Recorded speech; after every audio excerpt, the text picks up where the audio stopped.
I'm going to show you a technique that you can use for balancing skin tones and then refining a skin tone to exactly what you want without having to play with the white balance sliders and, kind of hit or miss to get what you're looking for.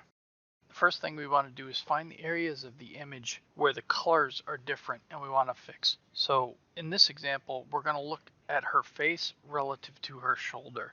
You will oftentimes find this with women because they do their makeup, and it causes some variance between the skin of their face and skin of other parts of their body. You want to use the color sampler tool located underneath the eyedropper. You want to use a sample size larger than a point sample purely because if you accidentally select a dark spot on, say, like a noise pixel or something like that, this way you'll get an average of the area that you're selecting. Now we want to go onto the image and select two mid-tone areas from the two different color areas that we're looking at. Avoid the highlights and avoid the shadows because those can tend to vary a lot. This way you're picking something from a similar lighting condition. Now we want to create a curves adjustment layer to actually make the color change.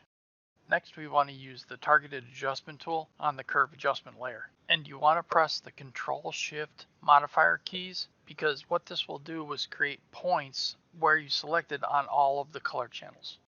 We want to use those color channel points to drive the output to be equal to the original value of that first point we dropped on her cheek. Now the color matching is done, we want to limit it just to the areas that we want to affect. You can use any technique you want, from masking to blend if to combinations, whatever, to locate and control the effect onto just the skin that you want it applied. Now we're going to use the skin palette that I provided you, and I've added this to my library, so I'm pulling it out of the library. You can just as easily pull it out from the operating system or from another open image, things like that. This is a PNG, so there are some transparencies so you can see through, so you can select the colors and tones and stuff, and get the image in comparison to the regular image in the background. I'm going to choose what color tone I want to use out of this palette. In this case, I'm going to use the third one in the top row, and I'm going to drag it over top of her cheek highlight and place it there, so then I can start to do some of the color comparisons. This is a very similar technique. In fact, the same technique as what I used before. Just like before, we're going to generate a curves adjustment layer and drop a color sampler point on the reference color that we're looking to duplicate.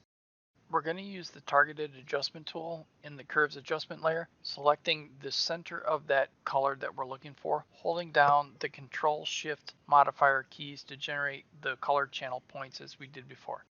We want to do the same thing we did before, making the color channel values match the first column of the number one selection that we dropped down on that original sampled color. If you drag the skin palette to the top layer, you'll be able to see the fact that the skin tones now match. If we shut off the skin palette layer and the color sampling points, you can see the final effect when you zoom out to the full image. Looking at the before and after of this technique, you can see just how much it actually changes the image. This will also point out areas where you want to make changes, such as changing the blend modes. I would recommend only changing them to color if you're going to change them, maybe manipulating the opacity or the masking if necessary.